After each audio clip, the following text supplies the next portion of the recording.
is going on, Full Heel Podcast? I'm your host, Rafael Chairez, coming at you with a second episode today. I had my buddy Ryan on earlier to help me break down Spring Stampede 1998. And today I'm going to break down Spring Stampede 1997 with my buddy Jesus the Barber Beefcake.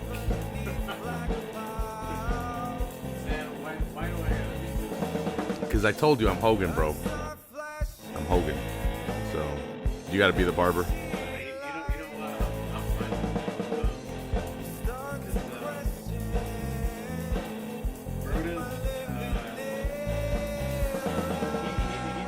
He did a lot without having to do a lot. Well, he went a long way with very little. I think he did a lot because of Hogan. Well, yeah, that's what I'm getting. Your buddy Hogan, bro.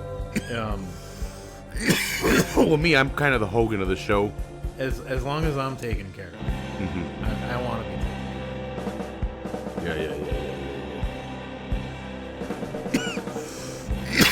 Yeah. So yeah, we're here to break down Spring Stampede 1997. But first, please go ahead and hit that subscribe button at the bottom of the YouTube channel, wherever it's at. I don't know. Go ahead and subscribe on the YouTube.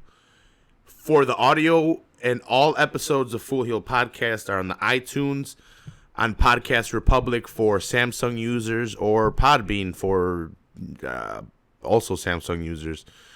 Go ahead and subscribe to that, rate and review. It really helps out the show. The more subscribers I have, the more ratings.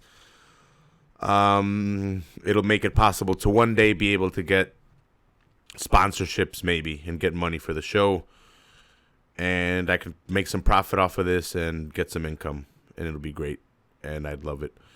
So if you like the show and you like what we do here at Full Heel Podcast, smoke blunts, talk about wrestling, watch fights, live fight companions, like I said, hit that subscribe button. Over 150 episodes on iTunes, on Podbean, on all that stuff. It's closer to 200, but over 150 for sure, with video. So go ahead and check that out. Thanks a lot, Jesus, for joining me. How are you doing today?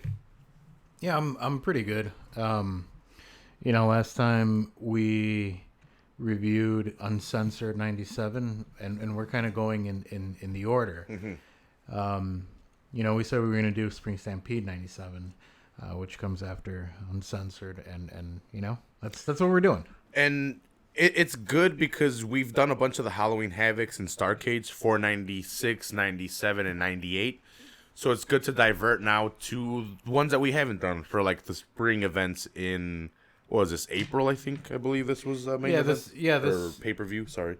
This took place, I think, April 5th, 1997. Something around there. The 1998 one took place in April 9th. This one was April 6th. April 6th, okay. Yeah. So I was, close enough, bro. Points. You still get points. We keep track up there if you want. Oh, yeah. Let's pull up that I should keep points that don't matter, right? Yeah. For the guests. Oh, man, that'd be cool. Yeah. You can like have that be on the screen. Mm-hmm. You know? Yeah. Yeah. Mm-hmm. I'm gonna think about that for fights and stuff like that. Like right now, Jesus, 100 points. Oh, nice. Yeah. See? Nice. Boom, right there. All right. Be generous. I don't even know why I gave you the points, but you got them. Well, because I was close with the date. Okay. Boom. Reminded me. You know what? 50 more points. 150 points for God damn, yes. A little bit too generous today, but yeah. I forgot what we were saying. Oh yeah, it's good that we're doing a off-brand one, I would say, just because my favorite ones are Halloween Havocs and stuff like that. But this one was good to see because now we got to see the superstars mix it up, the names mix it up. Yeah, one of the things that really stood out here was that there wasn't, any of the big names that WCW was known for having at this time. Like there wasn't no Roddy Piper, no Hogan, No, although Hogan was mentioned. Yes. But they actually were teasing Sting throughout the show. They were teasing that he was going to make an appearance, but he never actually does. So they have to rely on their lower card talent, their mid card talent, and that bigger name talent that they usually can bank on isn't on here. So I thought that was something interesting that stood out. They had the 98 had some big hitter names, but yeah, you're right. This one didn't. It didn't even have Ric Flair either. Flair wasn't, and the Flair was pretty popular still at this time. Flair Was he having disputes with these guys? No, Flair was on the show. He just came out and did an interview. Yeah. Why wasn't he wrestling? With Mean Gene. He apparently was he had a doctor's note, right? You know what? I think he was injured. Okay, so it was real. I just don't know if it, I was gonna say I don't know if it was real or storyline. But actually, the reason why we're doing 97, Spring Stampede 97, it actually started with that Spring Break Nitro that we did. Yeah. We started there, and that was the go home show for Uncensored, and we thought, oh fuck it, let's do Uncensored. Well, because it was a off Raw. It was just or not a Raw. It was just a Nitro, and it's like it's the Nitro right before the pay per view. Why don't we just do the damn pay per view? Because they were building up to it pretty heavily on that go home. And then from there we kind of decided, what's the next pay per view? Let's just do that. Yeah. So here we are. We have Rey Mysterio versus Último Dragón opening up the show. I know we've talked about this match before, like not on this pay per view, but they've had this match before. They would go on to have this match, I think, either the next pay per view or the one after it. I think they would go on to face each other, Great American Bash, and then I know for a fact they're on Halloween Havoc. Mm-hmm. But they actually, if I'm not mistaken, too, they've faced each other 2 more times before this. Maybe. I think they did. I think they brought it up in the commentary. Okay. Yeah. I don't like how they have an Ultimate Dragon here in the description. If you, I don't know if you were paying attention, or if you were paying close enough attention, but they actually, when he was coming out, they mentioned that it's Ultimo as well. Yeah, but they actually, like, when they have the key on the screen with the name, they had him up as Ultimate Dragon. Yeah, and even on the screen in the background at the entrance. So they kind of were doing that, right, to acknowledge the fact that he was over here or something. Was WCW doing that, or was it a mistake? I think they didn't know what the hell they were doing. Yeah. They probably thought it was the same word, right? Yeah. Jerks. Yeah, but they had a fantastic match to open up the show. And it sucks that at this time they weren't getting the credit that they deserve. They were being called the Vanilla Midgets. They were being pushed down on the card. That was all, backstage politics. Yeah, but WCW did a great job in putting these matches together, and if you were a wrestling fan, this is what kept you coming back. Not only that, but they were smart enough to use this talent as the opening match to really, you get someone's attention and you keep it. As we come to find out later on throughout the show, a lot of those matches don't do that very well, where they keep your attention. But this match is definitely a good one to start out with. Why wasn't Ultimate Dragon's manager not out? Was there like a reason behind that, or was it just because he was coming out later with Akira Hokuto? Akira Hokuto? Yeah, there you go. Yeah.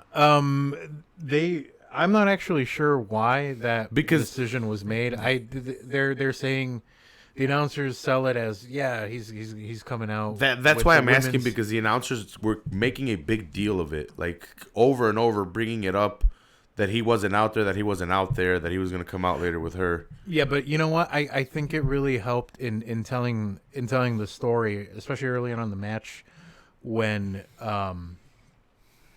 you had Dragon doing all these big spots, and he wouldn't go for the pin. Yeah. And then you have them mention, oh, well, maybe he doesn't know to go for the pin because his manager isn't there. Yeah. Mm-hmm. So I thought it really helped in getting a story I across. was wondering if it led into a feud where he got rid of his manager. If I'm not mistaken, I think eventually he does, and that's like his babyface turn. Yeah. Yeah, because he was playing a heel in his WCW. As soon as he entered WCW, he came with his manager, and it's always heel tactics that he was using to win. Yeah, and even in the last pay-per-view that we did, Uncensored, where he had the match with Psychosis. Yeah. He was very much the heel in that match, and even manager Sonny Ono got involved in that match. And we actually do see him getting involved in the match later on too. With Medusa and Akira. But with this match, one of the things that I liked was it wasn't just a lot of high spots. There was a lot of grappling. There was a lot of mat work. I thought that this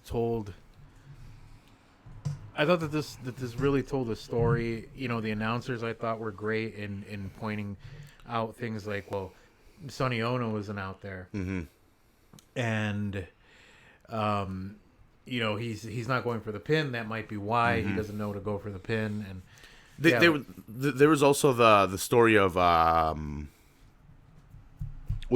Dragon going for or working towards the Dragon Sleeper, working on Ray's neck. Yeah, working and on back. Ray's neck and the upper body. And the announcers mention it, but you see him doing a lot of wrestling holds, and not as much as high flying, and that's what a heel does. Especially, you don't want to give the fans what they want, and you had Ray countering a lot of stuff and trying to get his offense off of counters and off of escapes from those holds that Dragon was putting him in to weaken the neck to ultimately put him in the Dragon Sleeper, which was Ultimo Dragon's move. There was also a badass Liger bomb landed by. Oh man, that was awesome. But anytime I see that, it's a little scary because Is it a Michinoku driver? Huh? Is it the Michinoku driver? No. That's something else. You're talking about the running power bomb, right? No. Because at one point, Dragon did do the running power bomb. I thought that's what you were talking about. No. That's what they were calling the Liger bomb. Yeah. Oh, okay. And that's a little scary because that's what injured Draz. D'Lo was doing a running power bomb. He slipped and dropped Aaron Drozdov on his neck. And well, D'Lo's not that big to be doing shit like that. Well, yeah, picking guys and running up, like picking guys up and running. Like that was two very big guys. Yeah. Well, D'Lo's not. If D'Lo's not that big, he's fat. He's not that big compared to other guys. He was the smallest guy in the nation. Yeah. To be fair, you had a Mark Henry in there, but you know. No, he was pretty big at one, fat at one point, but that's neither here nor there. I guess, you know, when you make that point, it's not that scary because Ray probably didn't weigh all that much. Dragon was clearly bigger, both height and weight, so it probably wasn't that big of a deal. But either way, it is a little scary.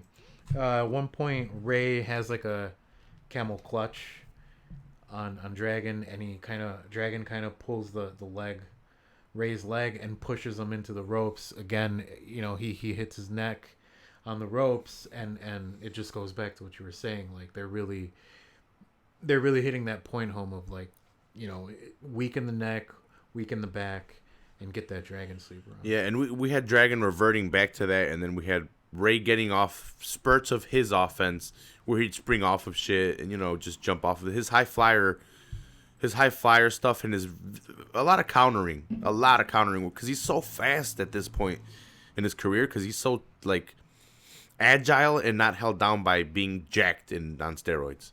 Yeah. So, did you hear? I think Bobby Heenan he was saying that there was recently a story that Rey Mysterio was hooking up with Jennifer Aniston. Yeah. They were mentioning it there. Was that real? I don't know.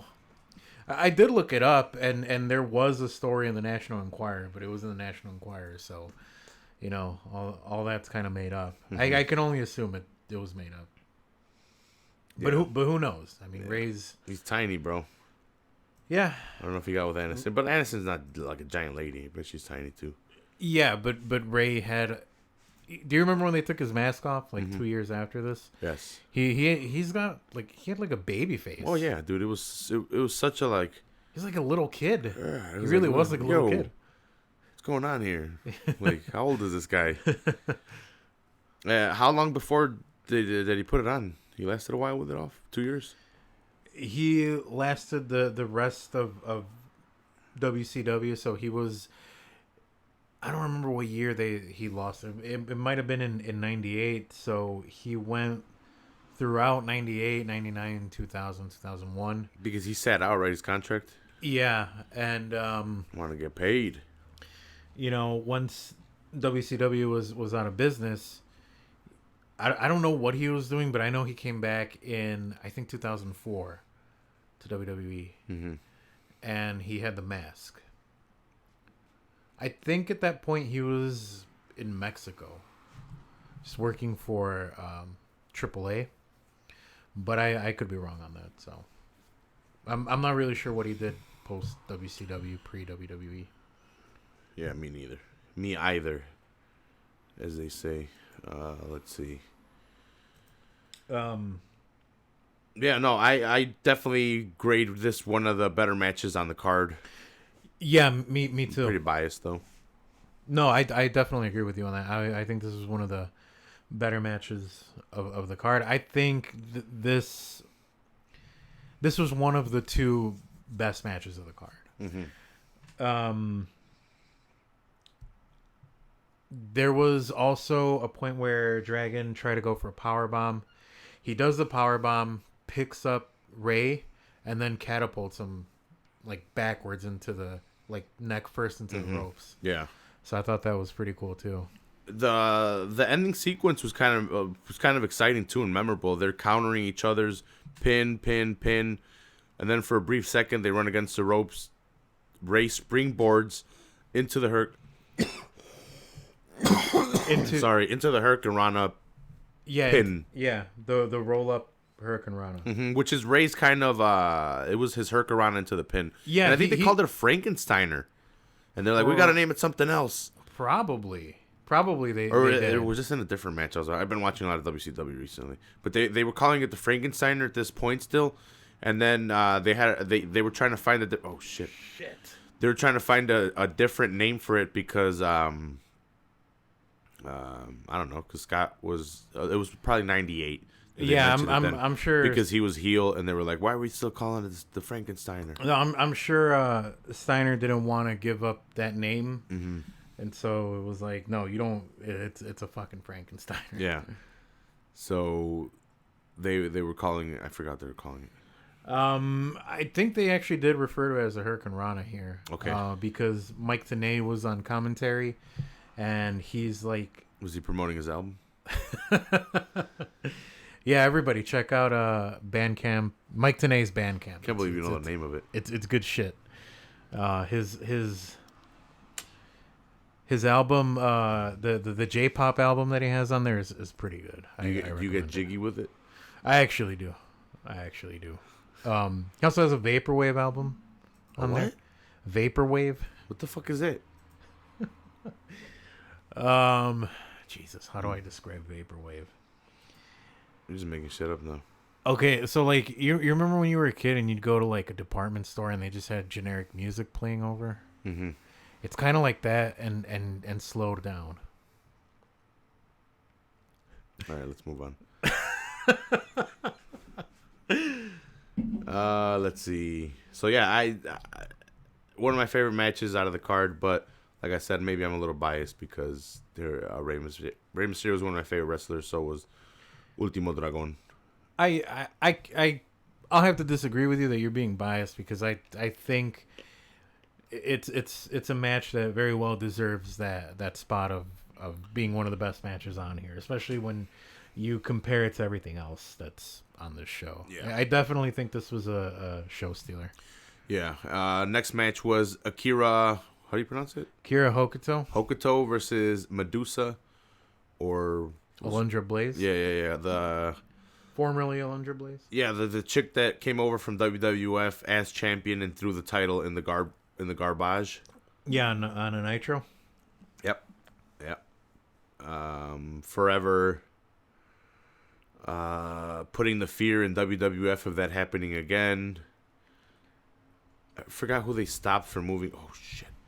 Who they stopped from moving over, but they Flair came over with it, and then didn't they get sued?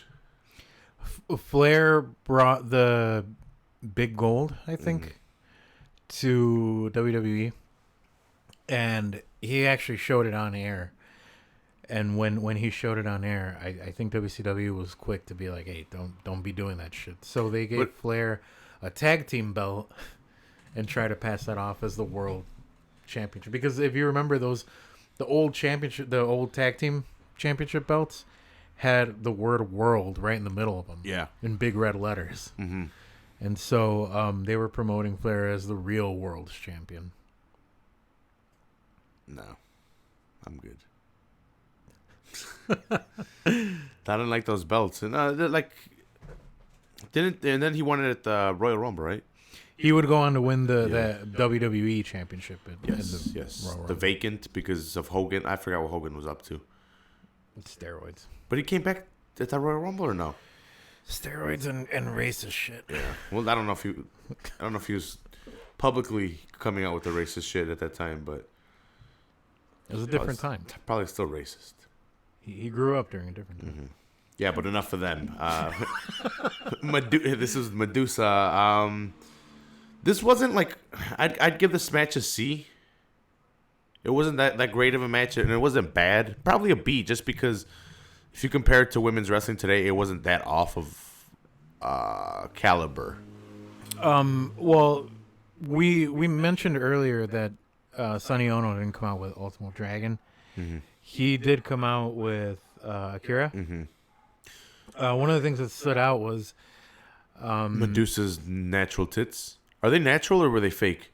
They look pretty jiggly. I think at that point they were fake. Okay, they look pretty. Yeah, she had like a weird thing happen with her top, right? Yeah. And she just kind of like no-sold it and took off her top, and like she just had like that sports bra thing. Yeah, they're pretty nice. That was a little weird. But at one point, Sonny Ono is like slapping Medusa around. Yeah, as she's on the rope. He's holding her head down. Yeah. And she fucking clocks him, doesn't she? I think she does. Yeah, she gets him pretty hard, and turns around, and I forgot exactly how does the other girl just roll her up? No, Luna Vachon. There we go. Does a run in. So fucking Sunny goes for a power bomb. She's gonna go for her Sunny bomb, right? Wait, what? Yeah, and Luna Vachon comes in and hits her in the. No, Akira's gonna go for that. No. For that. No. Okay, then maybe I missed that. Yeah, Sunny's going for the power bomb. That's pretty funny. And then Luna Vachon comes in and takes out her knee, and in a weird fucking they botched the finish too, but this girl gets the pin, the Asian chick. But Sunny's going for the pin or for the power bomb. Sorry. Wait. And Luna Vachon runs in and takes out her knee. Sonny Ono. Sonny Ono. Sorry, fucking Medusa. Yeah, there we go. You were throwing me off. Shit. Yeah. Sorry. Medusa went for the power bomb, and Luna Vachon hit her in the knee. Yeah, took out her knee. Did the chop block and took her knee out. And Sonny Ono was not power bombing chicks at this event. It was yeah. I didn't even know Luna Vachon was in WCW. I didn't even know she was involved in this at all either. Up until today, I didn't know. Yeah, me neither. So that's pretty cool. Like learning shit. Yeah. About a year later, she would be in WWE with Goldust and doing the whole artist formerly known as Gold. Do you remember that? Yeah. Okay. We had weird outfits and weird paint, and it got really weird. Like he was neon green at one point too. Yeah, he was neon green and wearing lingerie outside of Yeah. He was wearing chains and shit too, like dominatrix shit. It's like he changed it up. It was really weird. Yeah. It was really weird. If you thought Goldust was weird, go and check that. You'll fucking. I wonder what he's gonna do in AEW. I don't know, but that's exciting.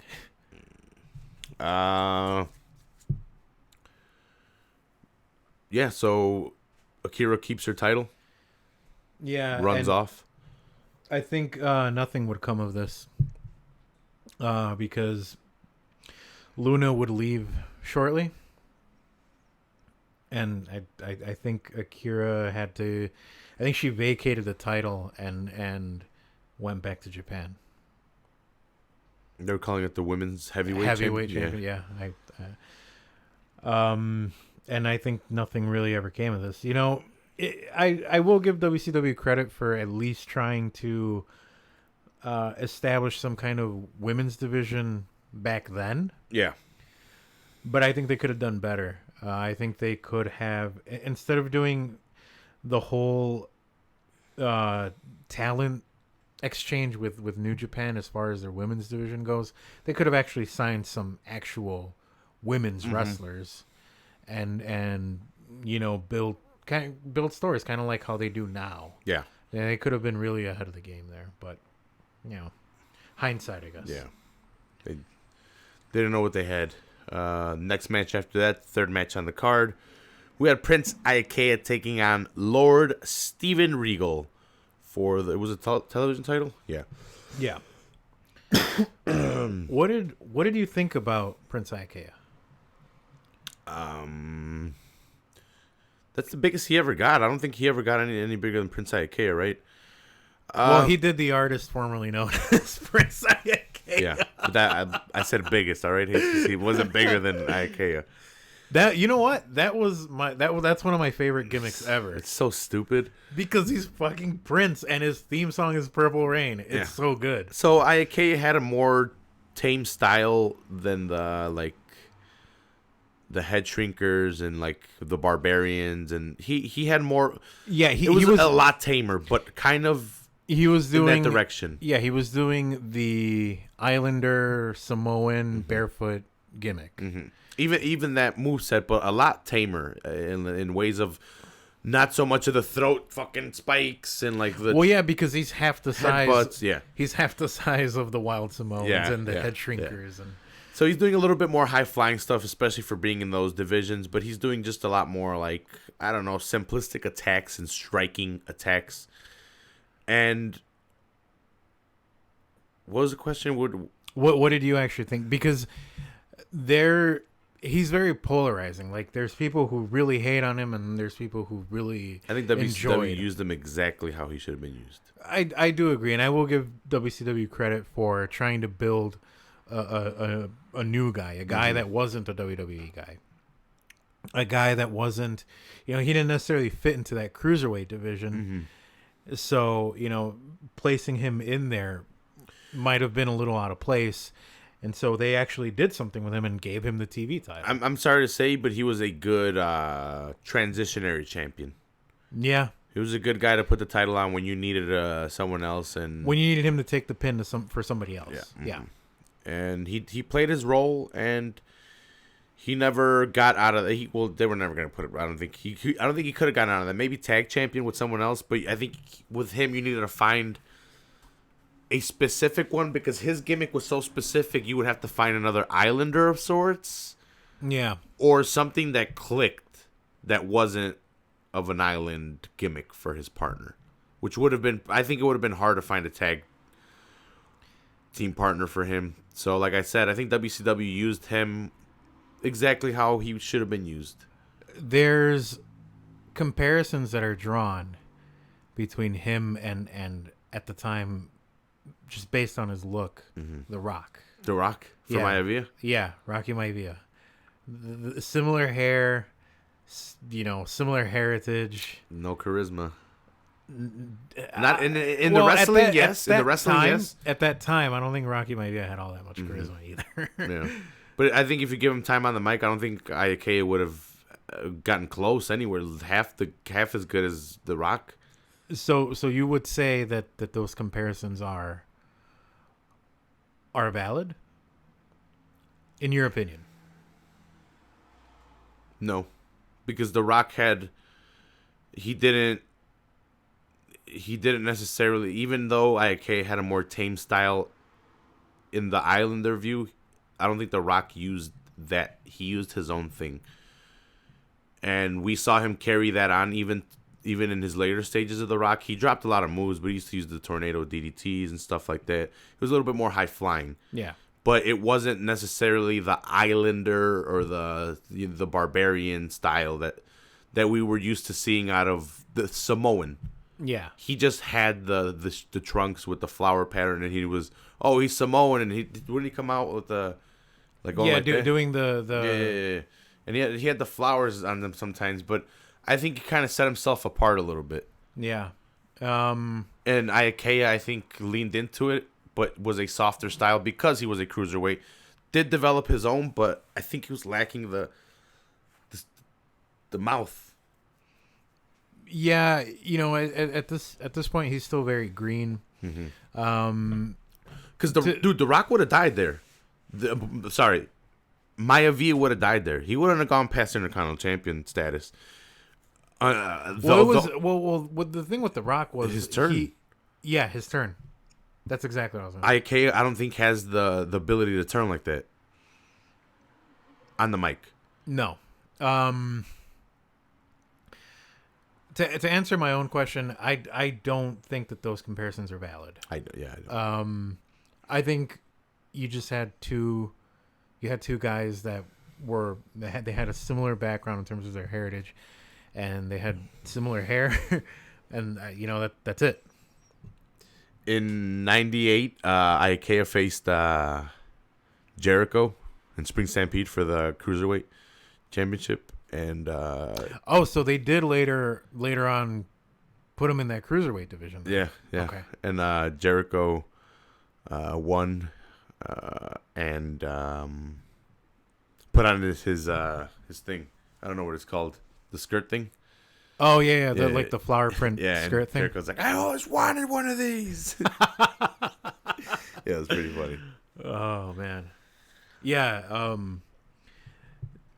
That was probably, you want to talk about breaking out? That was probably Jericho's breakout year, where like he was really starting to stand out. And this was in the midst of his feud with Malenko, right? Yeah. Well, he came out talking about Malenko, kind of almost even brushing off Prince Iaukea. Yeah, and Prince Ikea. Sorry, what is it? No? Prince Iaukea, the artist formerly known as Prince Iaukea. Oh man, what a great gimmick! No, I don't agree. Yeah, juice. Yeah, you want to talk about breaking out? I think '98 was Jericho breaking out. Like, how long before he leaves to WWF? From that point on, I think like a year. And so I think Jericho would come in January of '99. So was the Y2J gimmick is strictly WWF, right?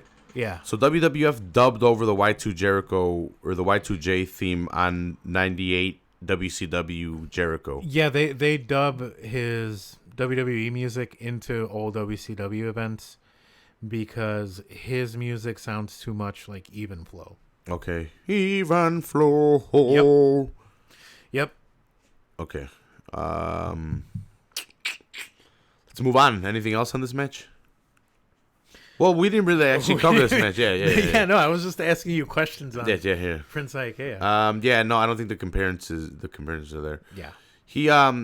He decided to go or try to go hold for hold with Regal in this, and Regal is known for being a hold master. Yeah. Not hold for hold, but he was trying to grapple with Regal and trying to out grapple Regal, which isn't smart. He wasn't working his style, and Regal seemed to be getting the best. It was awesome to see a very probably one of the best heels being able to get crowd reactions that I've ever seen. Yeah. In Regal. Yeah. In Lord Steven Regal. He was hated. Yeah. Oh yeah. They were doing the Regal sucks chant. Yeah. And he would go out there and be like, come on. You see women like fucking like, fuck you, Regal. And I was like, whoa, man. Like you have whole like sections like yelling at fucking Regal. And I was like, God damn, he's got a lot of heat for being a television title guy. Yeah. like for fighting for this title, but you know, Yeah, you know how to do it. I always thought that Regal was misused here. Yeah. I think they were on the right track if they would have kept him on. If they would have kept him on track, he was already on the right track. But they kind of just kept him at that lower card, mid card, barely mid card picture because English grappler. Because I consider that TV title like that's low card. It's cruiserweight level lower. Man, I think that's like Maybe lower cruiserweight. no. I think the television championship is lower. Like I think that's the bottom of the barrel. It's the bottom of the barrel title. Yeah. You know, I think I would have liked to seen Regal do like a U.S. title run. Yeah. That would have been interesting. Mm-hmm. You know, you have this English brawler Yeah, guy. that would have been really good. Yeah. It made sense too. Yeah. But yeah, I think they misused him. Hopefully you can clear up the fucking United States thing right now with me in this one. I saw it once, but I don't remember too much because I was doing shit. Okay. Yeah, I was watching the match. But, yeah, it's a little confusing. Yeah. So Steven Regal is trying to. Well, he's out grappling Iaukea, and then Iaukea, I think, turns to his style a little bit more, and you see him using his chops. And he picks up I forgot how he won. Was it a quick roll up on Regal? I think it was. Yeah, it was just like a quick roll up. I think it was. And this is what I was talking about earlier. You know, you're kind of starting to get into that territory where the matches are kind of like losing my attention. Mm-hmm. And like so, for this card.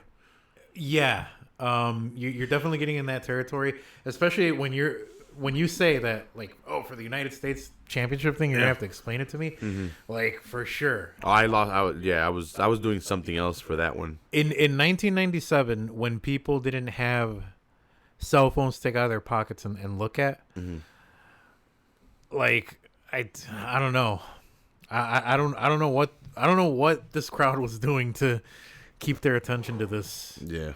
To this match, because I pulled out my cell phone and was probably like fucking around with something, and this one has a kind of a backstory or a feud brewing between Prince Iaukea, Lord Regal, and Rey Mysterio.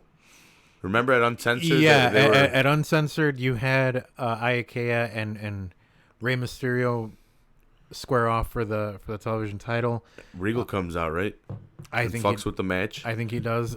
Because Ray had won over Regal or something prior to this to get the shot at Iaukea, something like that. But there was a feud between these three guys, and I don't know if this was like ending the feud, and then because this was further on, and Ray faced Ultimo Dragon, like, but they jumped. Well, Ray. on that Go Home Nitro, I believe it's Mysterio and Regal, isn't it? And the winner goes on to face Iaukea at Uncensored. I think you're right. And that's why it was Mysterio and Iaukea at Uncensored. I think you're right. But Regal would go on and to face him at this time around. I think we had a couple of those matches where if you won, you went on to Uncensored and you faced the champion. Yeah. But I think that was one of them. I think you're right. Yeah. Yeah, but there was a feud brewing between them, and yeah. I got nothing else on this match. I would probably give it a C+, B-, but probably a C+, more towards there. Yeah. Like I said, this is kind of where it was starting to kind of lose my attention. Well, it's because it wasn't that great of a story told. The only story was we had Iaukea trying to play Regal's game. I think on paper it's a good story. And like I said originally, I can appreciate what WCW was trying to do for Prince Iaukea. They were trying to get that. They were trying to get their homegrown talent over, and I think they were.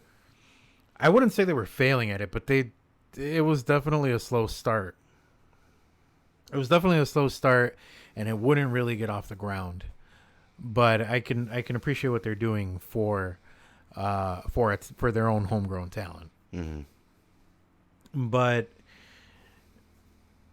I don't know. I can't help but think that if it was somebody else with Regal, I probably would have been paying more attention. Yeah, the night Ikea. Yeah. Yeah, for sure. I was surprised recently as to see how much Ikea there was. I don't remember this much of. I remember Prince Ikea.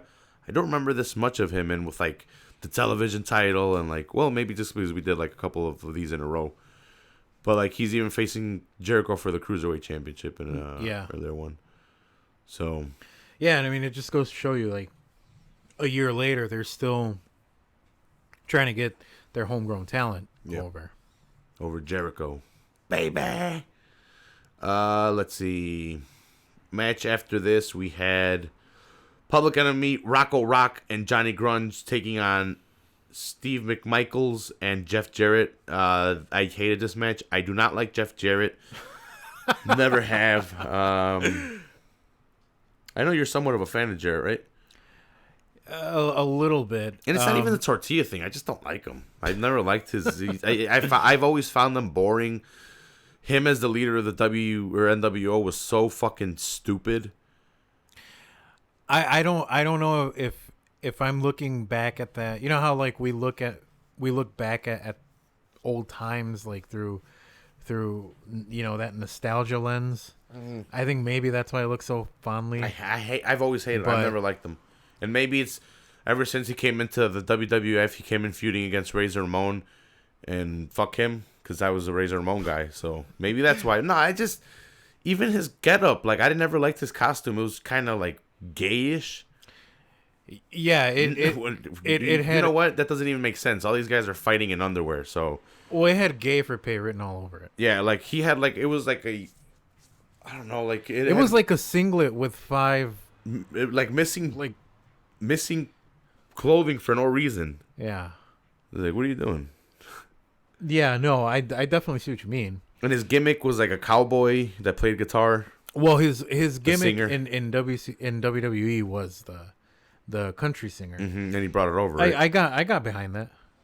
I didn't. I got behind that.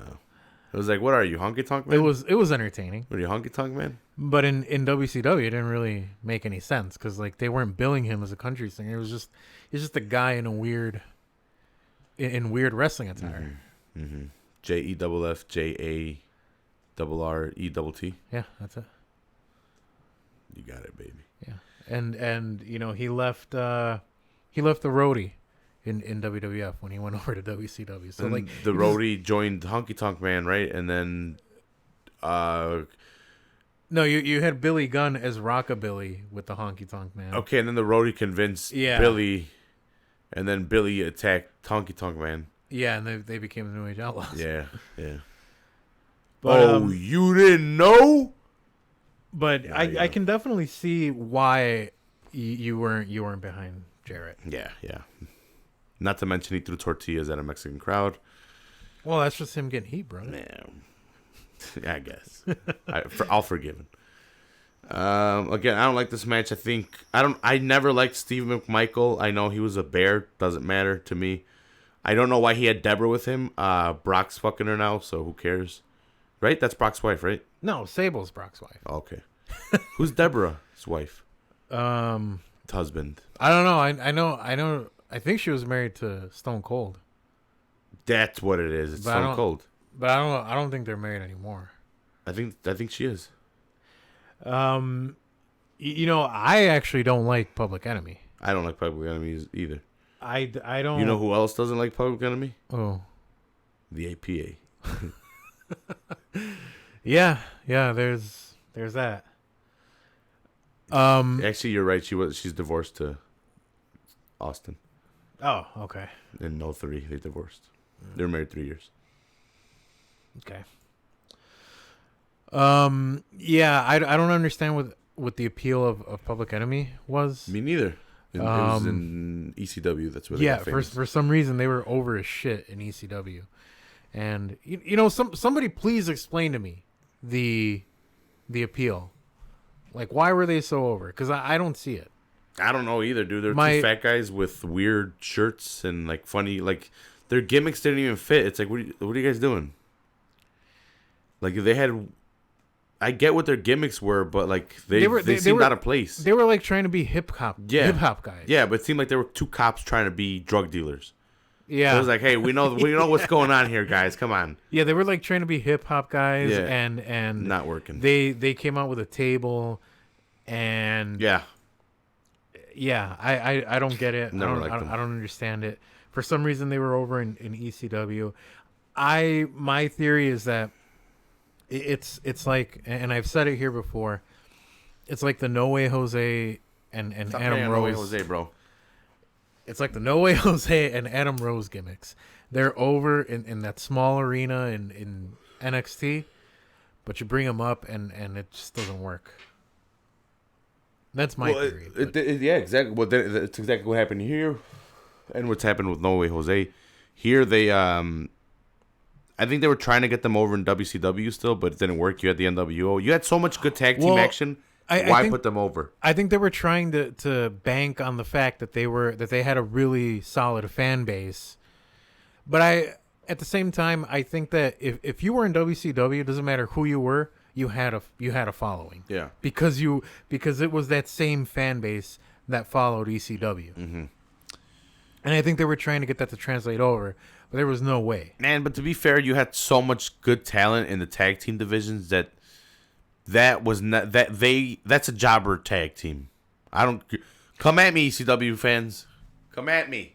I can't. I'm sorry, but jobber tag team. I can't disagree with you on that. It is Jeff. I'm sorry. I know you're an ECW guy, but you might even agree with me. Well, I'll ask you tomorrow. On hey, are we gonna do an ECW, the three of us? Well, I haven't asked him. Okay. I can ask him tomorrow. Yeah, well, we didn't do a show last week either, so I haven't talked to him. I need to talk to him, see if we're gonna do one tomorrow for him. Yeah,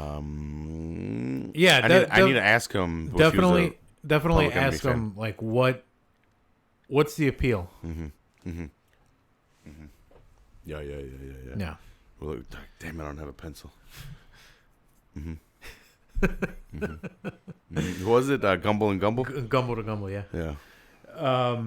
Yeah, I thought this match was really stupid. I just, again, this was one of those matches where like I probably pulled my phone out and started fucking around, or went up and took a piss or something.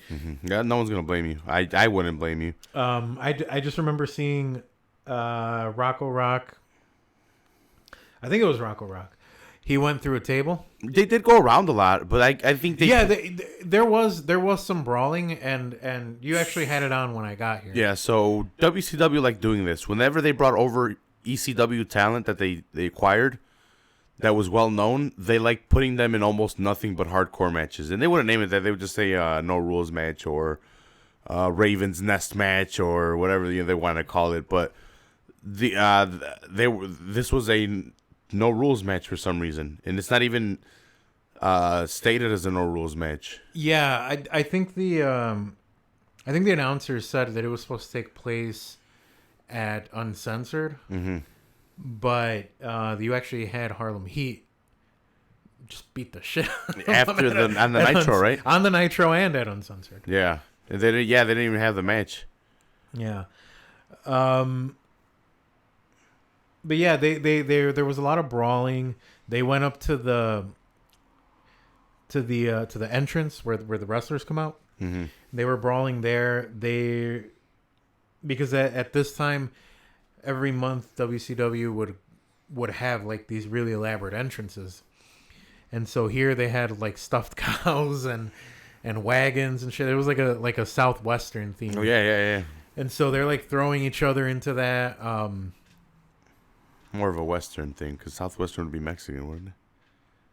No. I think I consider Southwestern like New Mexico, Arizona. Mm-hmm.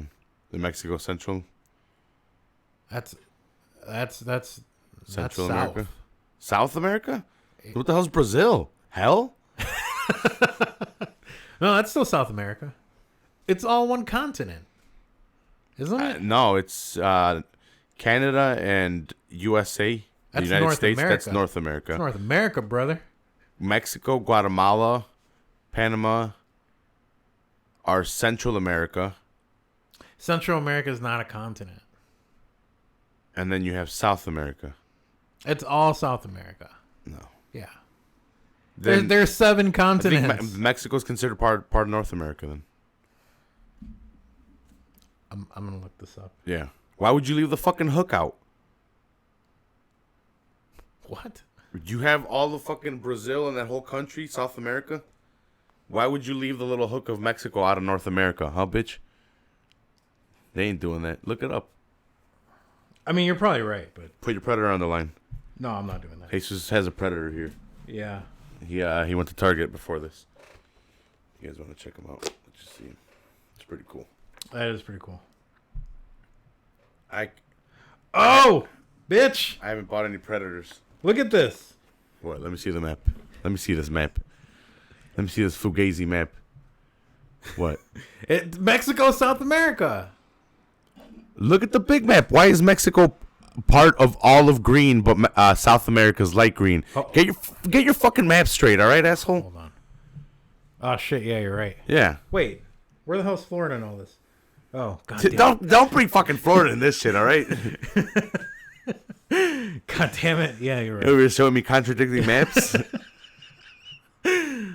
God damn it! Yeah, you're right. Well, that got us nowhere, but back to Wrasslin. It was a southern theme. Yeah, it was a southern theme for Stampede. Yeah, and these guys were like throwing each other all over the set, the entrance set, and at one point, one of the Public Enemy dudes went through a table, and it was a really shitty finish because you know that little the little briefcase that McMichael comes out with? Yeah. I think Johnny Grunge climbed up to like the first rope and jumped off and hit, I think, McMichael and hit him for the pin.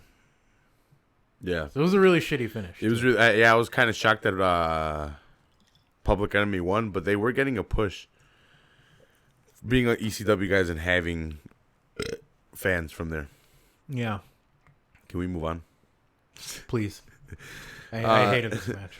We go from a super shitty match to a fantastic match, but with I was confused with the whole United States thing. It had a really shitty finish. Mm-hmm. Yeah. So we have Dean Malenko versus Chris Benoit. Go ahead and check out my last episode if you want to hear my thoughts on Chris Benoit.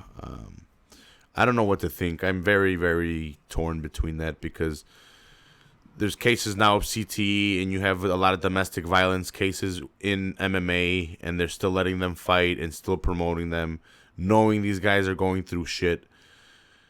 Chris Benoit was definitely going through CTE. I'm separating the wrestling from the shit that he's done.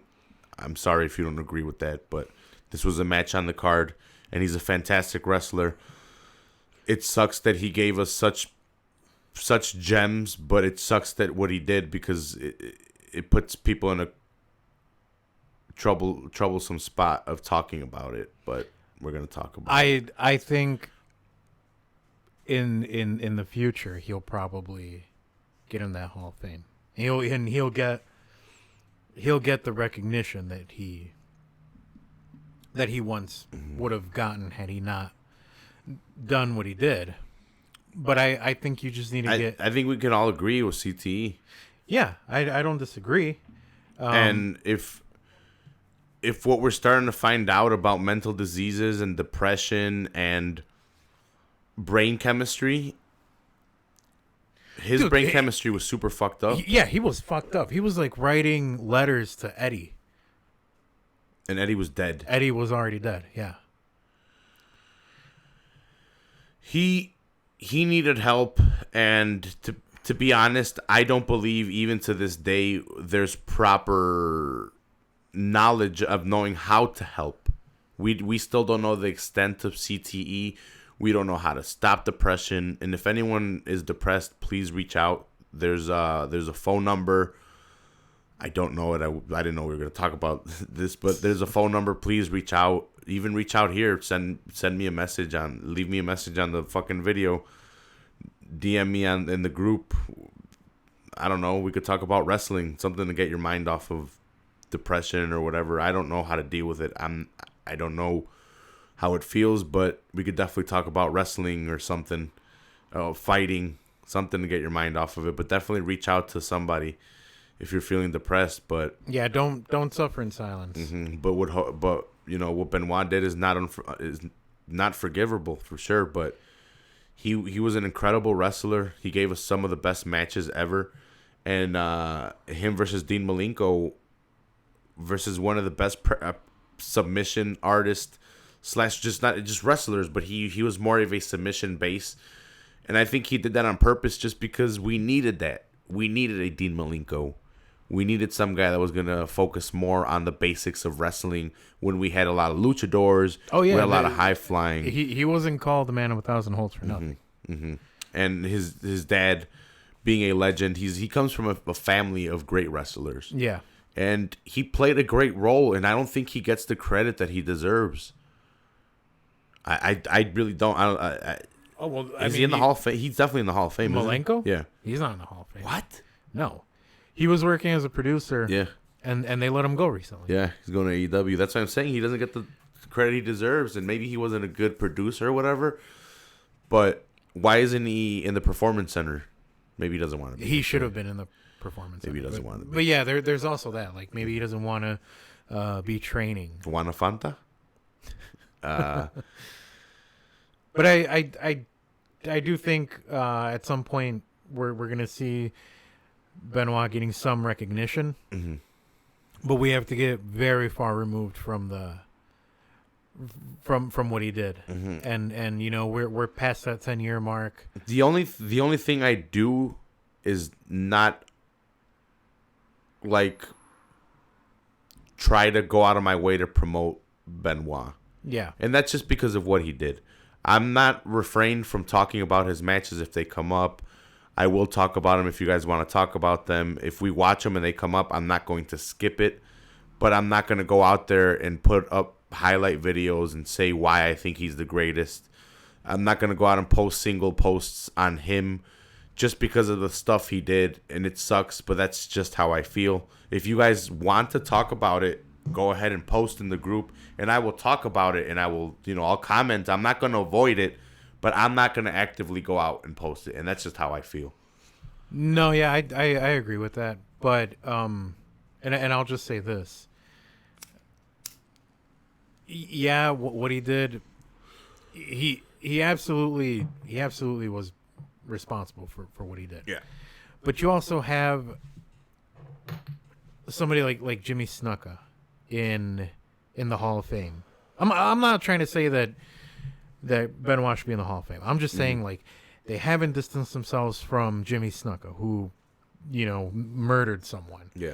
They haven't distanced themselves from Carlos Colon, who was an accessory to murder and could have helped put the person that murdered Brody, behind bars. No, it was the promoter, right, that killed him. Not it wasn't Carlos Colon. was in the. It wasn't Colon, but he definitely facilitated that.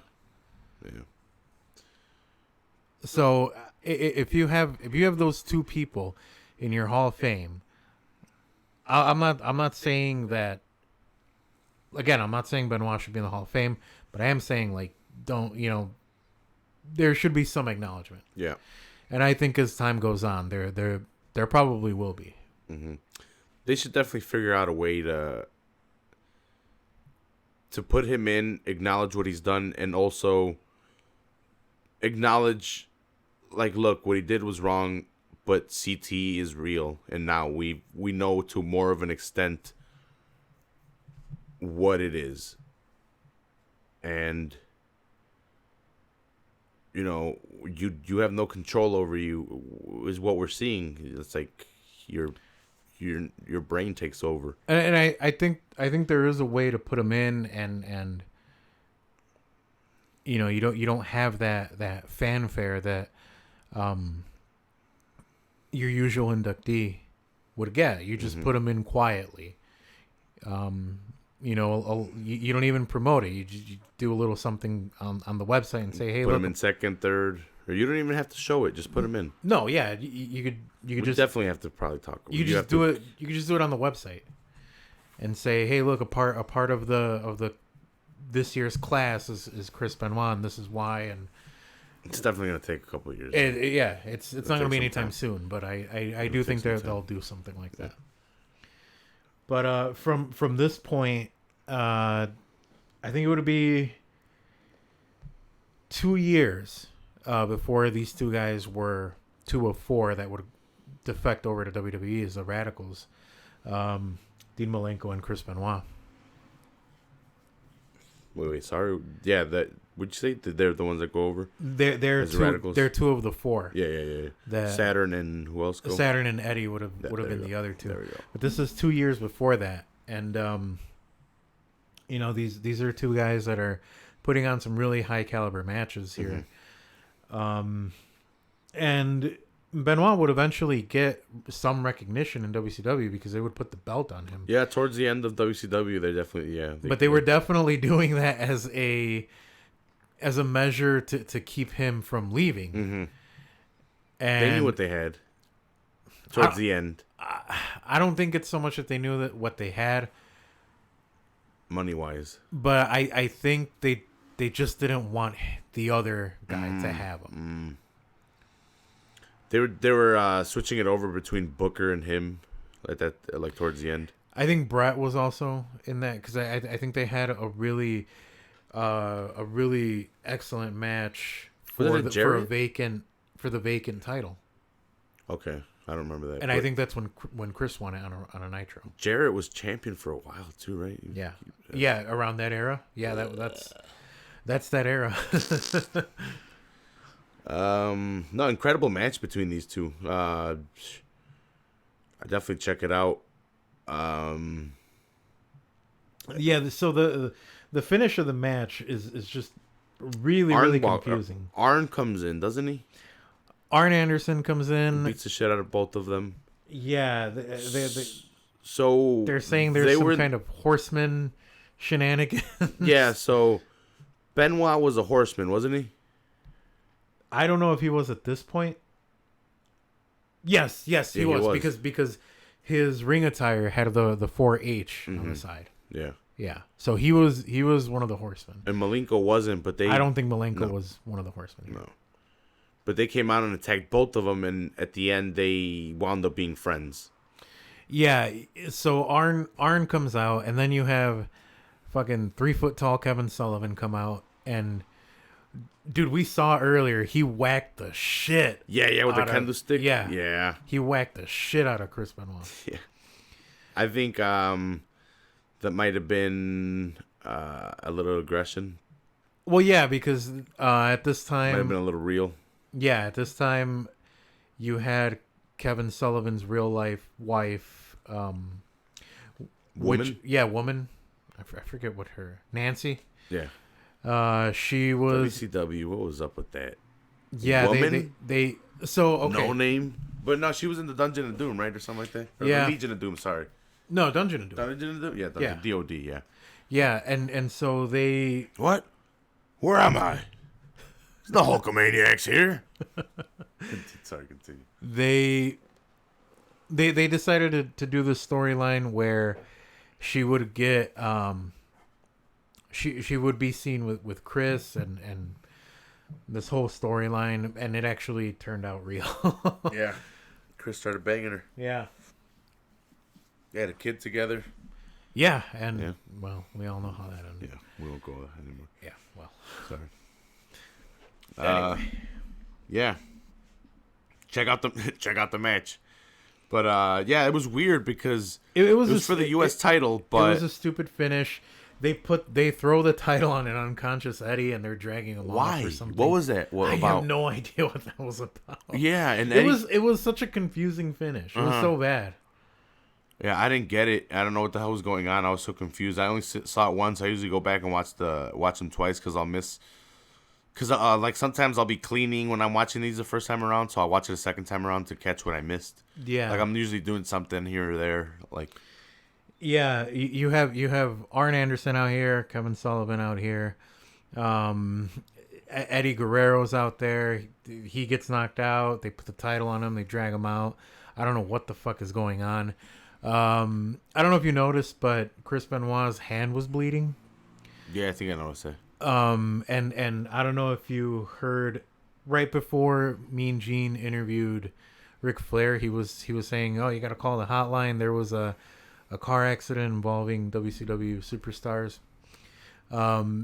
The car accident they was referring to happened that weekend with Chris Benoit, Woman, and Regal. They were in a car. They got into a collision, and that blood that was on his hand was a result of that accident.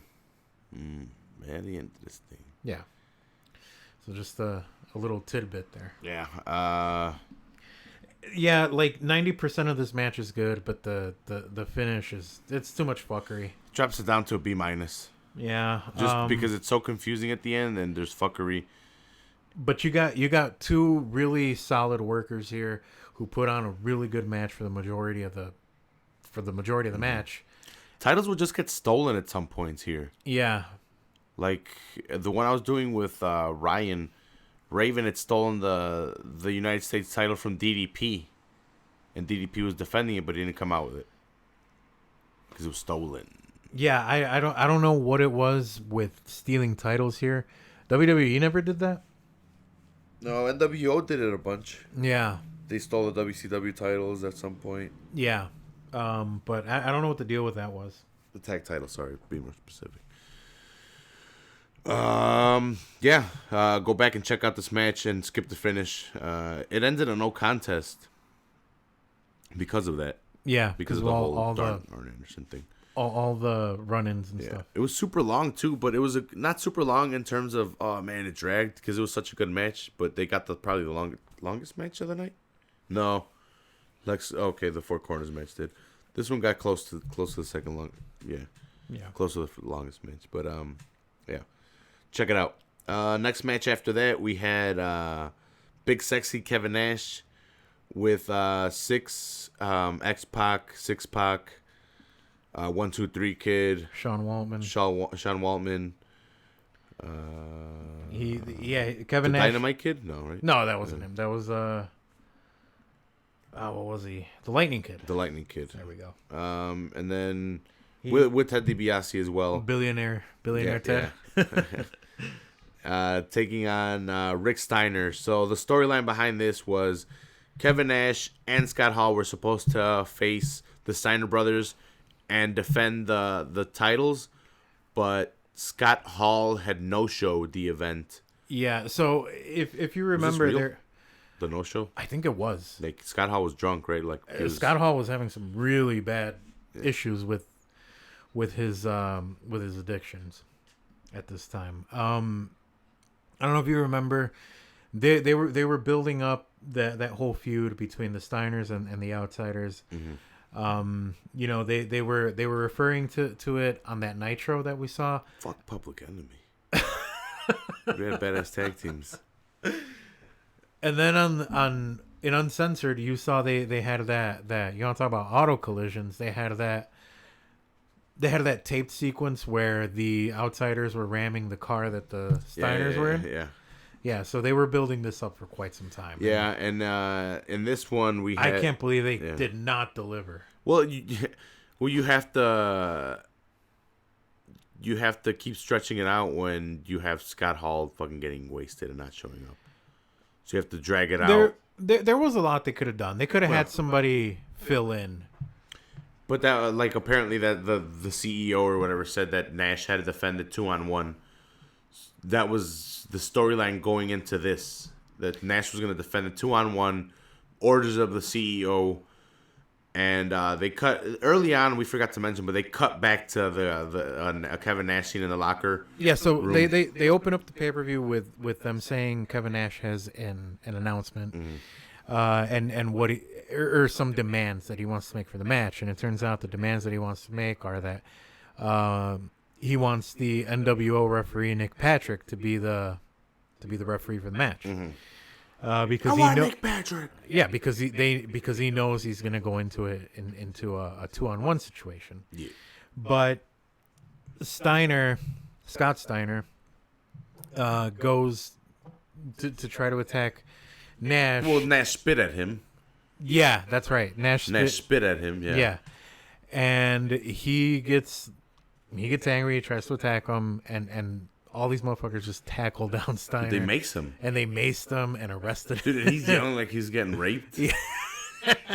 Ricky, help me, Ricky. They're touching my penis.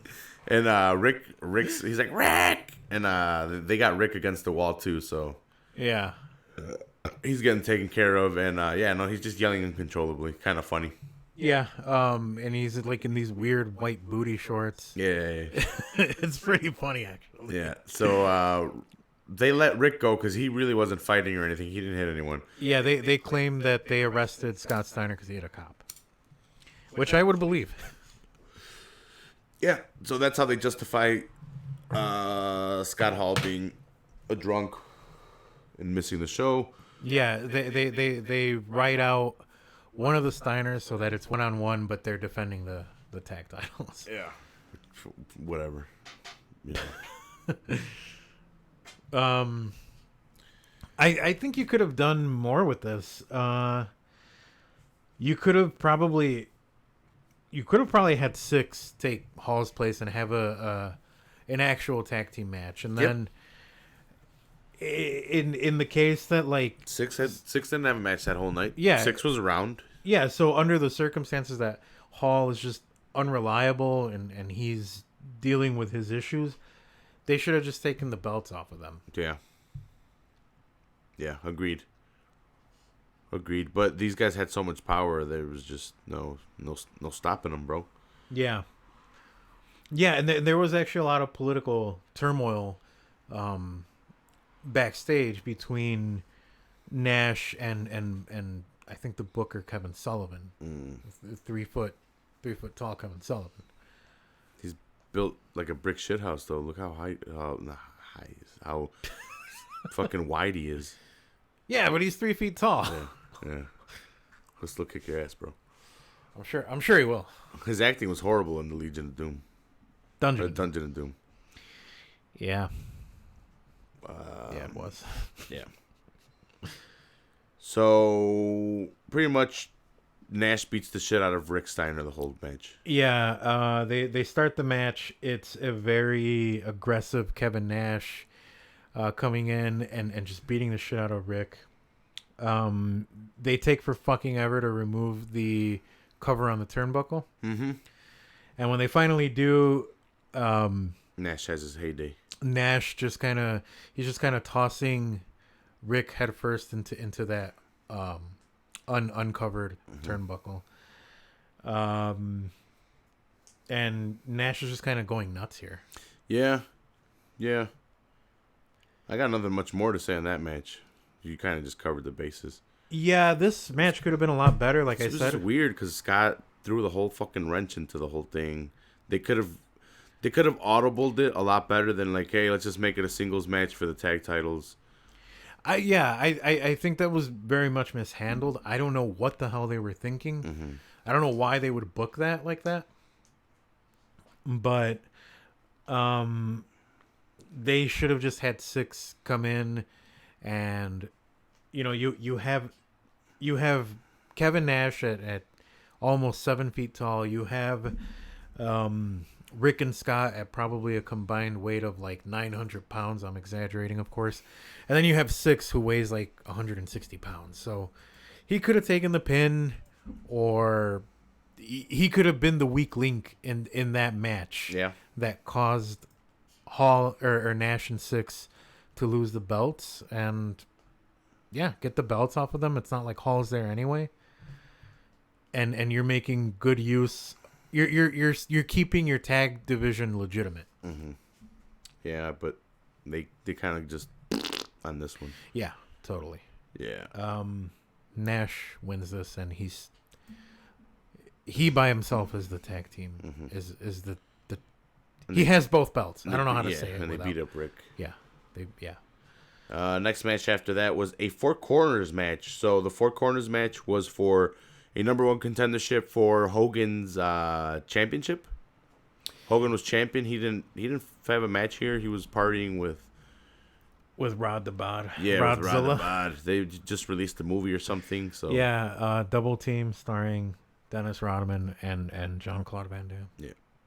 So was Hogan in it? No. Not even briefly? No, I don't think so. Hogan just wasn't there. He just wasn't there. But well, I think Hogan had his contract worked out to where he would skip either every other pay-per-view, or it was either that he would skip every other pay-per-view, or he could pick and choose which pay-per-views he would be at. This one was fairly new. This is only the second annual. Yeah, so I think Spring Stampede. you know what? I think it was that he could pick and choose, and I think his whole thing was like, if I'm not gonna make any money, then I'm not gonna show up. And I think because it was so new, he probably figured people aren't gonna be buying this shit. Well, Macho Man main events this one, and he also main events the next one against Sting for the title. So you might be 100% right on that. He's like, these aren't gonna make money. They're fairly new pay-per-views. I'll take these off. Yeah. So, I thought this match was kind of stupid. First of all, one of stupid. One of the more notable things here is that this is a more memorable pay-per-view because of something Booker T said. Yeah. Oh, yeah, we forgot about that. So Booker T and Stevie Ray cut a promo in the back where they're like, Hogan and Giant, when we're done with you, Hogan, we coming for you, nigga. And he's like, oh, shit. He kind of grabs his face. He's like, oh, fuck. Yeah. He's got to just say that on live fucking... But it was pay-per-view, so it doesn't even matter. It was pay-per-view, but I'm sure he was well aware. I mean, it was obviously he was well aware of what he said, and, and there was probably some concern there from him because it was like, oh, you know, what are people going to say? What are people going to do? So... yeah, I mean, it just came down to Booker T being very passionate about what he was going into and what he was doing, and he was just caught up in a moment of passion. Mm-hmm. Yeah. Yeah. Booker T's awesome, though. It was hilarious, dude. One of my favorite moments of all time. It was hilarious. I wish he would do it all the time, but, you know. Remember when McMahon did it? What's up, my nigga? Yeah. In WWF. That was so bad. Yeah, so it was pretty bad. Hey, remember when Hulk Hogan did it? Oh, yeah, but I think he used the hard ER at the end. The hard R at the end. Yeah. I think he even said that he was kind of a racist. Yeah. I think he even admitted it. But we have a Four Corners match with all WCW guys, sorry.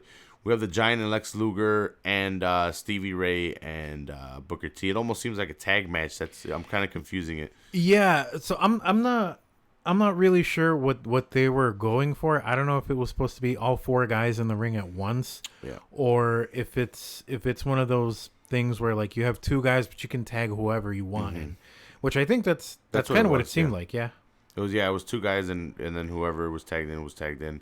And at one point, we had Stevie Ray face off against Booker T.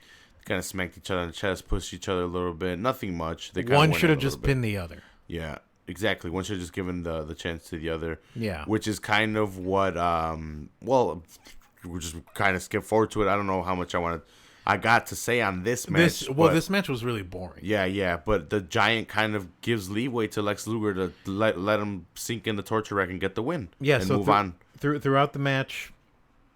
Lex Luger is getting beat up on by Harlem Heat. Mm-hmm. He finally makes the hot tag to the Giant. Giant comes in, kicks some ass. He's got, who was it, Stevie Ray? I think he's got Stevie Ray ready down for the pin, and he just decides to tag in Luger, and Luger racks up Stevie Ray and submits him for the win. Mm-hmm. So the Giant kind of... Like you mentioned, Stevie Ray or Booker should have just given the other guy the chance, and that's what wound up happening with the Giant over Lex, kind of, in a way. Well, I mean, either way, they could have still pinned each other, too. Exactly. Yeah, if that's how it was going to end up. Yeah. So, Lex Luger will move on to face... does he face DDP, or who does he face? Spoiler alert for the next match. Well, I guess we. You know what? I'm not even sure because we can move on. I guess because the next pay per view I think is Slamboree. I have no idea what's. We could watch that next if you're down. But I'm down. We should just do the whole year. Yeah, I'm down. But So next match would be DDP versus Randy Savage. Man, Well, Miss Elizabeth coming. I'm so glad that they decided to have this be the main event. And this is like the legitimate main event because you had Michael Buffer out here doing the introductions. You had the big elaborate entrances with the pyro and everything for both Macho and DDP. A little bit of a story going into it too. Yeah, they've been building this up since that Spring Break Nitro, and really since DDP, since they gave DDP the NWO shirt in January of that year. Nash and Hall give it to him. Nash turns around and he's cheering, and then DDP hits. He puts that on, but then he hits Hall with the diamond cutter, and then Nash turns around and does he hit him with a diamond cutter too? I don't think he does. Or I think he just hits runs Hall, out. Yeah, and runs out, right? Yeah, and he's in the crowd. He rips off the shirt. Yeah. And that's really where it all kind of starts. Mm-hmm. So on that Nitro that we reviewed, you have Macho Man cutting a promo on DDP saying DDP who. He didn't want to say his name, right? Yeah, and then at Uncensored, Macho Man comes out with the centerfold of DDP's then wife Kimberly, and he's just out there displaying it with NWO spray painted over her, and then they actually spray paint both of them for real. Yeah, that was pretty cool. I remember seeing that. Man, that was pretty cool. Talk about getting heat. Yeah, that was pretty bad. Yeah. And so this is where it all culminates. And who calls who a whore? Does DDP call Miss Elizabeth a whore? No, I think it's the other way around. It's Macho Man calls Kimberly a whore. Yeah. Yeah, that happens too in this no disqualification match. Yeah, and dude, did he just kill the referee? Sorry, we're watching the match, and he just, the match was pile in the drive the background. referee, and it looked like the referee landed too much on his head, but I think he's just selling really well. But it looked like he'd land on his head. I don't think Macho Man would like. I think he knew what he was doing, especially to a ref. Especially being Macho Man too. Macho Man's a true professional, all in all. Yeah. I don't know if he was a dick to a lot of people, but who knows. But yeah, that's the backstory between this. Macho Man calls her a whore. They fuck with her. DDP's just trying to fight for the honor of his chick. Yeah, right. That's pretty much it. There's no. Well, that's kind of what it comes down to, but it all very much stems from him not joining when they gave him the shirt. Yeah. But I mean, I would say throughout all these months, from January when they gave him the shirt to now, they were really starting to push DDP. Mm-hmm. And this is the match that really put him on the map. He's the unofficial People's Champ. The Rock was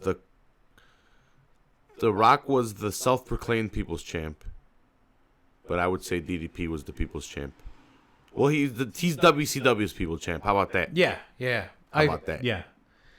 I mean, I think he's the franchise guy. He never put on the. Well, sorry, he never joined the NWO. He put on the letters and he tricked them. Yeah. But no, he was WCW. Yeah. Even Sting, the icon from WCW. Nope, he joined the NWO. Yep. Both white and red. Both iterations of the NWO. It's part of both of them. It was a good match, man. It was a no disqualification match. So they had the best of both worlds. They were able to have both good offense on each other inside the ring, but yet incorporate the hardcoreness in a long enough match to where it wasn't focused on the fact that it was a hardcore match. Yeah, they would go out and brawl through the crowd, right? And they were throwing each other in trash cans. Mm-hmm. And I thought it was a really cool visual. I thought that it was a really cool sequence. And no interference from the NWO during the match, even though it was a no disqualification match. The only interference we did have was Kimberly taking a bell from Macho Man's hand when Macho Man was climbing the the top rope, and he was gonna go for a move on DDP. On DDP. But other than that, we really didn't have that much more interference in a no disqualification match from the NWO, which was weird. Which was good though, because they let them go at it and have both aspects of it. And towards the end, the finishing sequences, DDP goes for a diamond cutter. Savage reverses it. I think he goes for a pin. They get out of that. DDP does hit the diamond cutter though. Yeah. He hits it off of a reversal from Savage. Yeah. Savage is going for like a neck breaker, and then he reverses it and then modifies it into the diamond cutter. Yep. And gets the pin, gets the 1, 2, 3. And then Nash comes out. Yeah, the NWO comes out. They then there's interference, but there's no interference in the official match itself. And it's weird because it looks like Nash is going to attack Savage because he's holding. Well, so the ending happened because Nick Patrick wasn't supposed to count. They Macho Man would beat the shit out of that referee. Yeah. He did the pile driver on him, and then he had Nick Patrick come out. NWO referee. Yeah, Nick Patrick looking like it's Saturday night at the trailer park. Mm-hmm. He's coming out. I think he's trying to stop Nash, and they had planted those seeds earlier in the match with Nash and Steiner, mm-hmm. where Nash is clearly losing his shit, and you have Nick Patrick like kind of trying to stop him.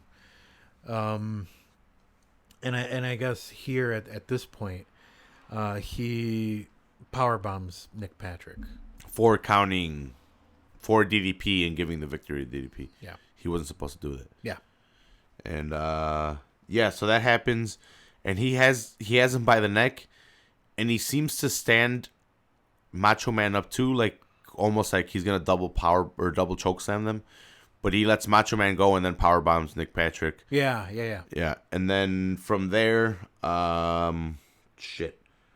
From there, the NWO comes out, and I forgot why Bischoff gets in Macho Man's face. Oh, because Macho Man's roughing up Kimberly pretty bad. And they pretty bad. They tease that that he's gonna hit her. Bischoff gets in the way. He gets hit pretty hard. Yeah, he stops Macho Man from hitting Kimberly, but Bischoff gets slapped pretty hard. Yeah, pretty hilarious. Yeah. So then all of the NWO rushes in. They were already outside. This was already set up. They were outside. They had come out. And they get in between Macho Man. They hold Macho Man back, and then Bischoff gets held back. And the announcers talk how there's dissent in the NWO. There's even a fake sting out there, right? There was a he had the mask. It wasn't even the face paint. I didn't notice that. No, I didn't notice that. But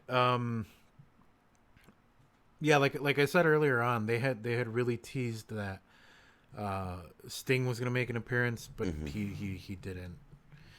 And there wasn't any of the big names like Hogan, no Sting, no Piper, no Flair, but I think it was a fairly solid show either way. With that opening match and that main event. Yeah. When you compare Ikea and Regal with matches like Nash and Steiner, that was a pretty solid match. Yeah.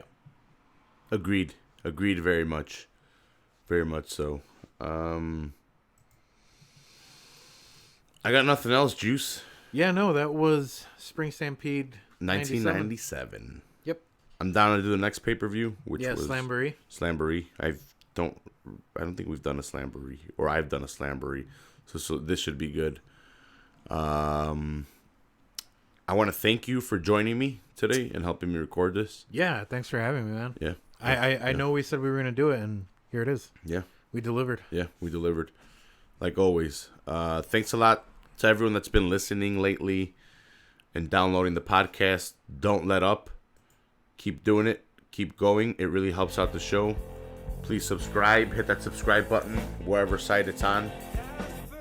Go ahead and subscribe here on YouTube, on iTunes, on Podbean, on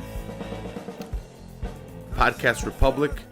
Over 150 episodes of Full Heel Podcast, where they range from fight companions with the rewrites and my friends from college, some my fraternity brothers, some just my buddies, to WWE pay-per-views, WCW pay-per-views, breakdowns with me and Jesus, with me and Ryan, with me and Jeff. We watch a pay-per-view, we get together, and we break it down and we talk about it. Like I said, I have over 150 episodes. Hit that subscribe button. Show me some love on the ratings. Leave me reviews. Tell your friends about it. Share it on your Facebook. Share it on your Twitter. Tag me in it. It really helps out the show, and I really appreciate it. Even if you guys just listen to the show, I appreciate that. I really love just watching old school pay-per-views and talking about it with me and my buddies. Having them over and watching fights, smoking marijuana, and watching fights, having a badass time even if they come over drunk, an hour late. I still get pissed, but stop doing it because then I won't invite you over, so, you know, get your shit together. But, yeah. Again, once again, subscribe. Over 150 episodes, all free. Yeah, subscribe. Thanks a lot, Jesus. I want to thank the rewrites. Hit them up as well for letting me use their music. They're the best. They're my buddies. You got anything, Jesus? Any last words before I kill you?